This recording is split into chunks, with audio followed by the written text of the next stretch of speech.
Hi students Praveen उत्तरात महाकाव्य के अदावदु सेकंड पेपरல फर्स्ट क्वेश्चनக்கான எஸ்ஸே பார்க்க போறோம் ஸ்டூடண்ட்ஸ் செகண்ட் பேப்பர்ல ஃபர்ஸ்ட் பேப்பருக்கான ஃபர்ஸ்ட் क्वेश्चनக்கான 30 மார்க்குக்கு ரெண்டு எஸ்ஸே கேக்குறாங்க இல்லையா அதுல ஒன்னு பார்க்க போறோம் இம்பார்ட்டன்ட் இந்த செட்டுக்கு உங்களுக்கு கண்டிப்பா வந்துரும் சரவணா கைட்ல பேஜ் நம்பர் 284 ஸ்டூடண்ட்ஸ் பார்க்கலாமா महाकाव्य के तत्वों का परिचय देते हुए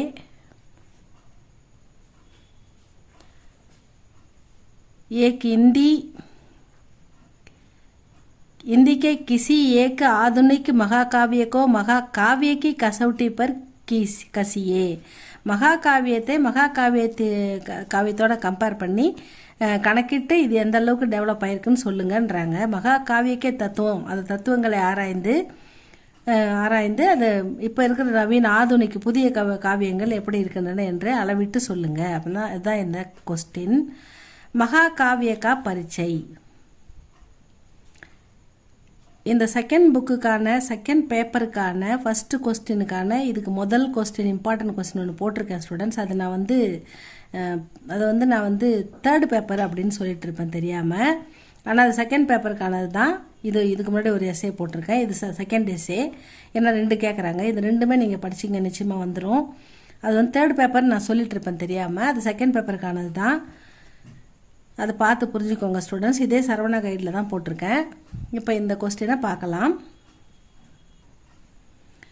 बंत की दृष्टि से श्रव्य काव्य के दो भेद है तथा அதாவது பந்த்ஜியோடைய பார்வையில் திருஷ்டின்னா அவருடைய பார்வையில் ஸ்ரவ்ய காவிய அதாவது ஸ்ரவ்ய அப்படின்னா மக்கள் படித்து அவங்க மனதை கவர்ந்த அவங்களுக்கு வந்து மனதுக்கு பிடித்த அதில் வர கேரக்டர்ஸ்லாம் அவங்களுக்கு ரொம்ப விருப்பப்படுகிற அப்படி ஒரு காவியம் தான் ஸ்ரவ்ய காவியன்னு சொல்லுவாங்க அதில் கேரக்டர்ஸ்லாம் மக்கள் வந்து ஹீரோவாக நினச்சி ரொம்ப லைக் பண்ணுவாங்க மனதுக்கு இதமாக இருக்கும் இனிமையாக இருக்கும் படிக்க ஆனந்தமாக இருக்கும் அப்படிப்பட்ட காவியங்கள் தான் வந்து ஸ்ரவ்ய காவிய மனதுக்கு இப்போ ராமாயணம் மகாபாரதம் ராமர் லக்ஷ்மணன் சீதை இவங்கெல்லாம் நம்மளுடைய முக்கியமான கேரக்டர்ஸாக நம்ம வாழ்க்கையில் வராங்க இல்லைங்களா அந்த மாதிரி வந்து ஒரு நல்ல மனதுக்கு பிடித்த ஒரு படிக்க இன்பம் தருகின்ற காவியங்கள் தான் ஸ்ரவ்ய காவிய அப்படின்னு நம்ம பந்த்ஜி அவருடைய திருஷ்டிக்கு அனுசார் சொல்கிறாரு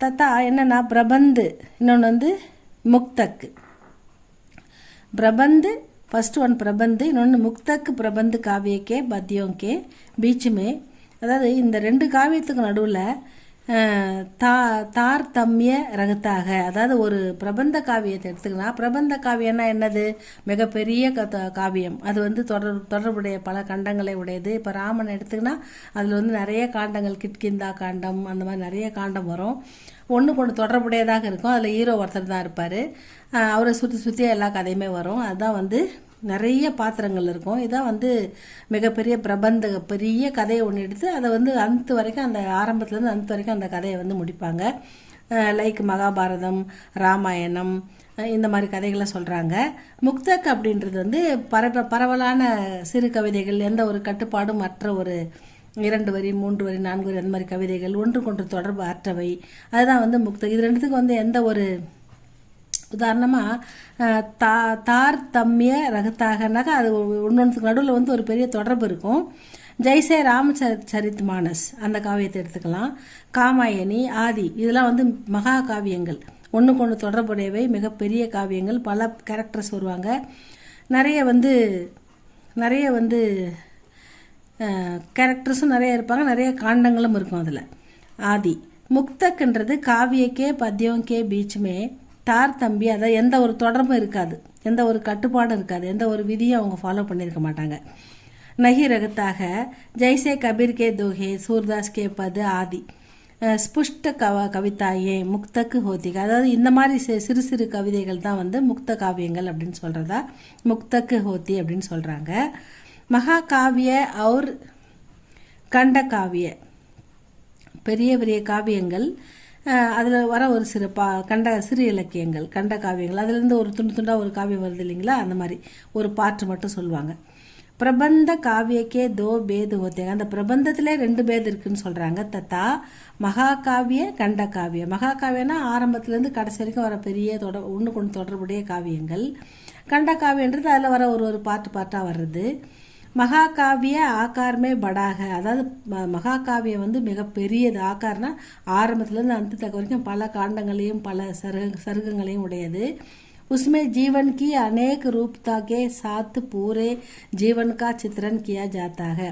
அதில் வந்து வாழ்க்கையில் ஆரம்பத்துலேருந்து அந்தத்தக்க வரைக்கும் ஒரு கேரக்டர் வந்துக்கிட்டே இருக்கும். इसमें पात्रों की संख्या भी अधिक होती है. இந்த மாதிரி மகா காவியத்தில் பிரபந்த காவியத்தில் கேரக்டர்ஸ் பாத்திரம் கி சங்கியா கேரக்டர்ஸோட எண்ணிக்கை வந்து அதிகமாக இருக்கும். அதிக होता है. रामचरित मानस, कामायनी, साकेत ஆதி இந்திக்கே மகா காவிய. இதெல்லாம் மகா காவியத்துக்கு உதாரணங்கள். மகா காவியக்கே பாரதிய லக்ஷன். மகா காவியத்தில் இந்திய பண்புகள் அப்படின்னு சொல்கிறாங்க. மகா காவிய சர்க்கோமே பந்தா ரகத்தாக. மகா காவியம் வந்து பல காண்டங்களை உள்ள வந்து கிட்கிந்தா காண்டம், அயோத்தியா காண்டம், அந்த மாதிரி பல அந்த மாதிரி உதாரணத்துக்கு சொல்கிறேன். அந்த மாதிரி சர்க்கோன்னா காண்டங்கள் பல பிரிவுகளை உடையது. உசேகம் சர்க்கபத்த ரச்சனா ககத்தை, அதை வந்து பல காண்டங்களே உடைய தொகுப்புன்னு அப்படி நம்ம சொல்கிறோம். இஸ்மே கம் சே கம் 8 சர்க்க ஹோத்தே, குறைந்தது 8 சர்க்கமாக 8 கண்டங்களாவது வந்து 8 காண்டங்களாவது ஒரு மகா காவியத்தில் இருக்கணும் அப்படின்னு சொல்கிறாங்க. மகா காவியமே श्रृंगार, वीर, करुण, इन तीनों में कोई एक रस प्रधान रूप में पाया जाता है. மகா காவியத்தில் श्रृंगाரம், அதாவது எதுகை, மோனை, அலங்காரம், அந்த மாதிரி நம்ம தமிழில் சொல்லுவோம் இல்லைங்களா, அந்த மாதிரி நம்ம எழுத்துக்கள் அந்த வார்த்தைகளின் அமைப்பு வந்து ஸ்ருங்காரம், வீரம் நிறைஞ்சிருக்கும், கருணை நிறைஞ்சிருக்கும். இந்த 3மே இந்த ஸ்ருங்கார், வீர், கருணை இதில் ஏதாவது ஒன்றாவது வந்து பிரதானமாக இருந்திருக்கும் ஒரு காவியத்தில் அப்படின்னு சொல்கிறாங்க. ரூப்மே பாயா ஜாத்தாக, ஒன்றை பிரதானமாக பெற முடியும். இஸ்கா நாயக்கு தீரோதாத்த ஹோத்தாக, இதில் வர கேரக்டர்ஸில் வர ஹீரோ வந்து மிக வீரமானவராக காண்பிக்கப்படுகிறார். தீரோதாத்தனா மிகவும் தைரியமான வீரமான ஒரு ஆள் தான் ஹீரோவாக இதில் வருவார். இஸ்மே பாத்திரம் கி சங்கியா அதிக ஹோத்திக, இந்த மகா காவியத்தில் கேரக்டர்ஸோட எண்ணிக்கை பாத்திரம் கி சங்கியா அதிக ஹோத்திக, அதிகமாக இருக்கும் அப்படின்னு சொல்கிறாங்க. महाकाव्य का कथानायक इतिहास प्रसिद्ध या लोक प्रसिद्ध होता है. இந்த மகா காவியங்களில் வர கதாநாயக் ஹீரோலாம் வந்து இப்போ ராமர் எப்படி நம்ம எல்லாராலையும் நேசிக்கப்படுறாரு, லக்ஷ்மண் எப்படி வில்லுன்னா விஜயன் அப்படி நம்ம சொல்கிறோம், அந்த மாதிரி பல கேரக்டர்ஸ்லாம் இருக்குது இல்லையா. அதெல்லாம் வந்து இத்திஹாஸ் வரலாற்று புகழ்பெற்ற கேரக்டராக இருக்கும். இல்லைன்னா லோக்கு மக்களுக்கு வந்து பிரசித்த உலக புகழ்பெற்ற ஒரு கேரக்டராக இருக்கும், மக்களுக்கு பிடித்த ஒரு கேரக்டராக இருக்கும். மங்களாச்சரண் சே காவிய ஆரம்ப கியா ஜாத்தா, அதாவது முதல்ல எழுத ஆரம்பிக்கும் போது ஒரு பூஜையோடு ஆரம்பிப்பாங்க, ஒரு வேண்டுதலுக்கு ஒரு கோரிக்கையோட ஒரு கடவுள் வாழ்த்தோட ஆரம்பிப்பாங்க. அதுதான் மங்களாச்சரண். முதல்ல ஆரம்பம் முடிவு அப்படின்ற மாதிரி அழகாக இருக்கும் தமிழில். மங்களாச்சரண் சே காவியக்கா ஆரம்ப கியா ஜாத்தாக, முதல்ல ஆரம்பிக்கும் போது ஒரு கணபதி பூஜை பண்ணுறோம் இல்லையா, ஒரு வீடு கட்டும்போது ஒரு எழுத ஆரம்பிக்கும் போது ஒரு பிள்ளையார் சுழி போடுறோம் இல்லையா, அந்த மாதிரி வந்து மங்களாச்சரண்ணே ஒரு கவிதை எழுதியிருப்பாங்க. அந்த இன்ட்ரடக்ஷன் கவிதை தான் மங்களாச்சரண். இது வந்து மகா காவியத்தில் நமக்கு கிடைக்கும். இஸ்மே என்ன வரும், வஸ்து நிர்தேஷ் பி ஹோத்தாக, இதில் வந்து வார்த்தை அதாவது வசனங்களும் வஸ்து நிர்தேஷ்னா வசனங்கள், இதில் வசனங்களும் இடம்பெற்றிருக்கும் அப்படின்னு சொல்கிறாங்க. இந்த காவியத்தில் இஸ்மே சஜ்ஜனோன்னா யாரும்பா, ஹீரோ, அதாவது நல்ல ஒரு ஒழுக்கமான ஒரு ஹீரோவாக இருந்தாக்கா அந்த ஹீரோவை பற்றின வந்து யசோகான் கியா ஜாத்தாக, அந்த அவரை புகழ்ந்து பாடல்கள் வரும். ஹீரோவை புகழ்ந்து அந்த கதாநாயகனை போற்றி புகழ்ந்து பாடல்கள் வரும். அதே மாதிரி துர்குணம், அந்த வில்லன் இருப்பான் இல்லையா, அவனை வந்து திட்டி இகழ்ந்து துர்குணம் கி நிந்தாபி கி ஜாத்திக, அவனை இகழ்ந்தும் அவனை வந்து ஏதாவது ஒரு கேரக்டர் வந்து அவனை இகழ்ந்து பேசுகிற மாதிரி அவனுடைய குணங்களை நிந்தாவும் வரும் அப்படின்னு சொல்கிறாங்க இந்த மகா காவியத்தில். ஏக் சர்க்கே சபி பதோமே, ஒவ்வொரு காண்டத்திலையும் எல்லா பதோலையும் எல்லா கவிதைகளிலையும் ஏக் ஹி சந்து கா பிரயோக கியா ஜாத்தாக. சந்துன்னா நம்ம என்ன சொல்கிறது, வார்த்தை, அதாவது ஒவ்வொரு கவிதையிலையும் ஒரு சந்து யூஸ் பண்ணுறாங்க. அது என்ன வார்த்தை அலங்காரம், வார்த்தை வார்த்தை உபயோகம், அழகு, ஒப்புமை, அது மாதிரி ஏதாவது ஒரு எதுகை மோனை அப்படின்னு சொல்கிறோம் இல்லையா, ஓமை ஒப்புமை ஓமேயம், அந்த மாதிரி சந்து ஏதாவது ஒரு ஒரு சர்க்கத்தில் ஒரு சந்து யூஸ் பண்ணியிருப்பாங்க அப்படின்னு சொல்கிறாங்க.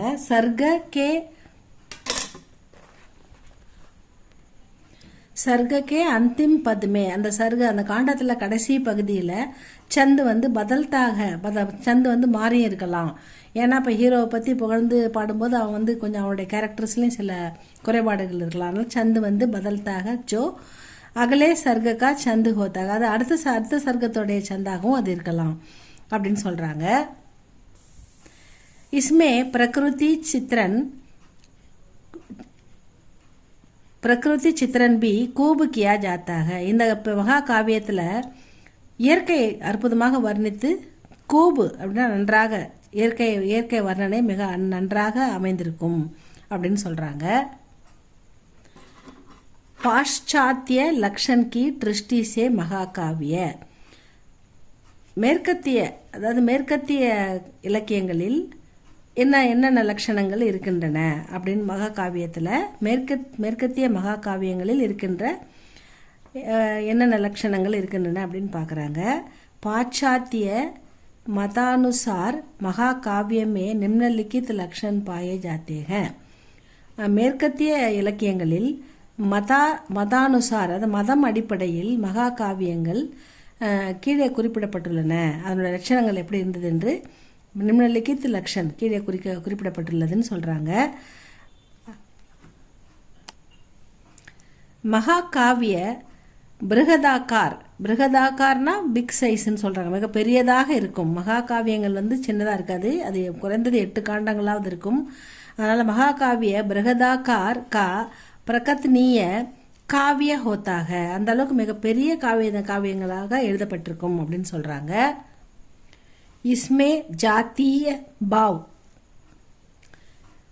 பிரமுக் ஹோத்தாக, இஸ்மே ஜாத்திய பாவ், இது வந்து ஜாதி அடிப்படையில் இருந்ததுன்னு சொல்கிறாங்க. இஸ்மே படா ஜாத்திய சங்கர்ஷ் திகாயா ஜாத்தாக, இது வந்து ஜாதி வேற்றுமையை ஏற்படுத்தி இருக்கிறதுன்னு சொல்கிறாங்க. इसका विषय परंपरा से प्रतिष्ठित और लोक प्रसिद्ध होता है. இதன் அர்த்தம் என்னன்னா, இதன் தாற்பயம் என்னன்னா, பரம்பரையாக ஜென்ரேஷன் டு ஜென்ரேஷன் அந்த விஷயங்களை பரம்பரையாக அது வந்து பிரபலமாக இருக்குது. பிரதிஷ்டித்துனா பிரபலமாக இருக்குது. அவர் லோக்கு பிரசித்த மக்களுக்குள்ள பிரபலமாகவும் இருக்குது, மக்களுக்கு பிடிச்சதாகவும் இருக்குது.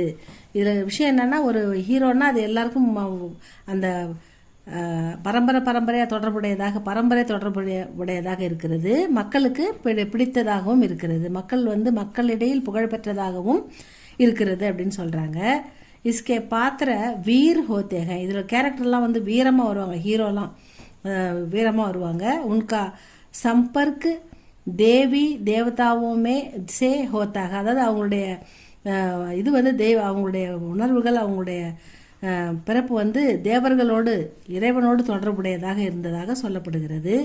நாயகியே ஈர்து கர்திகி பூரி கதா கும்திக, ஹீரோ வந்து ஆதியிலேருந்து அந்த வரைக்கும் அந்த ஈர்து கிர்துஹி அப்படின்னா அந்த ஆரம்பத்துலேருந்து அந்த வரைக்கும் பூரி கதை எல்லாமே அவனை கும்தி, அந்த ஹீரோவை சுற்றி தான் வரும். கும்தினா சுற்றி வர்றது, அந்த ஹீரோவை சுற்றி தான் அந்த கதையை ஃபுல்லாகவே வரும் அப்படின்னு சொல்கிறாங்க.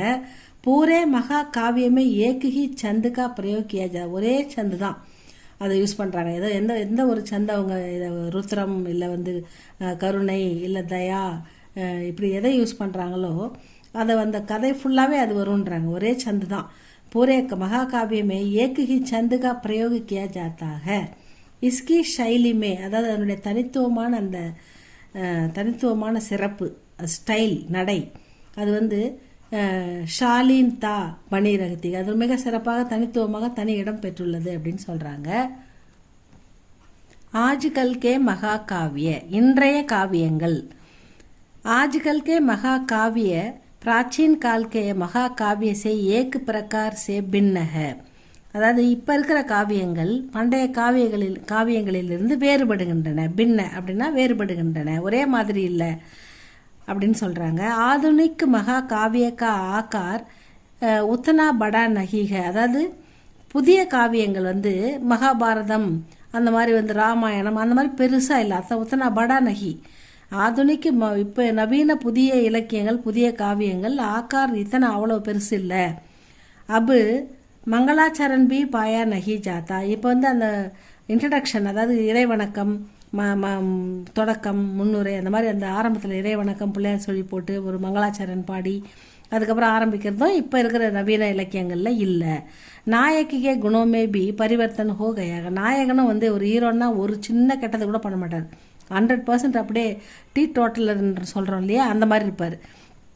அவர் தான் ஹீரோவாக காட்டியிருப்பாங்க. ஒரு சின்ன தப்பு கூட அவர் பண்ண மாட்டார்.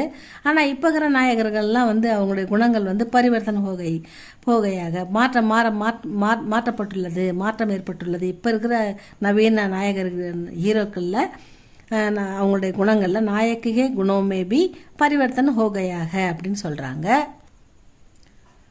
சதுர்முகி பிரதிபா சம்பன்ன ரச்சனாக்கர், பன்முக திறமை கொண்ட சிறந்த எழுத்தாளர் ஜெய்சங்கர் பிரசாத் கிருத்து காமாயணி, அவரால் படைக்கப்பட்ட காமாயணி மகா காவியக்கோ ஹம் மகா காவிய கே லட்சணோं के आधार पर காமாயணி மகா காவியத்தை மகா காவியங்களுக்கு உண்டான லட்சணம் இருக்கிறதா, எப்படி இருக்கிறது, மகா லட்சணோக்கே ஆதார் பர் கஸ்கர் தேக்கேங்க, ஒரு கணக்கிட்டு அளவிட்டு பார்ப்போம் அப்படின்னு சொல்கிறாங்க. காமாயணி ஏக்கு சர்க்கபத்த ரச்சனாக இஸ்மே 15 சர்க்கக. காமாயணி ஒரு மகா காவியம், அதில் வந்து பல காண்டங்கள் இருக்கின்றன. அதில் வந்து மொத்தம் வந்து 15 இஸ்மே 15 சர்க்கக 15 காண்டங்கள் இருக்கின்றன அப்படின்னு சொல்கிறாங்க. காமாயணி கா நாயக்கு மனு, ஜெய்சங்கர் பிரசாத் ஜி எழுதின மகாகாவியம் காமாயணி, அதில் ஹீரோ வந்து மனு. வகு இதிகாஸ் பிரசித்த நாயக்கு, அவர் வரலாற்று புகழ்பெற்ற நாயக், ஒரு ஹீரோ.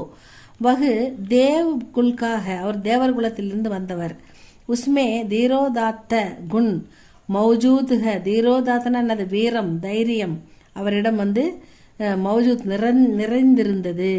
அவரிடம் தைரியமும் வீரமும் குணங்கள் மௌஜூத்க நிரம்ப பெற்றிருந்தார். காமாயணி மே கம் சங்கியாமே ஹி பாத்திர ஹோத்தேக, காமாயணியில் வந்து அதிக எண்ணிக்கையில், மகாகாவியங்கள்னால அதிக பாத்திரங்கள் இருக்குன்னு படித்தோம் இல்லைங்களா, ஆனால் காமாயணியில் வந்து மிக குறைந்த பாத்திரங்கள் தான் இருக்கின்றனன்னு சொல்கிறாங்க.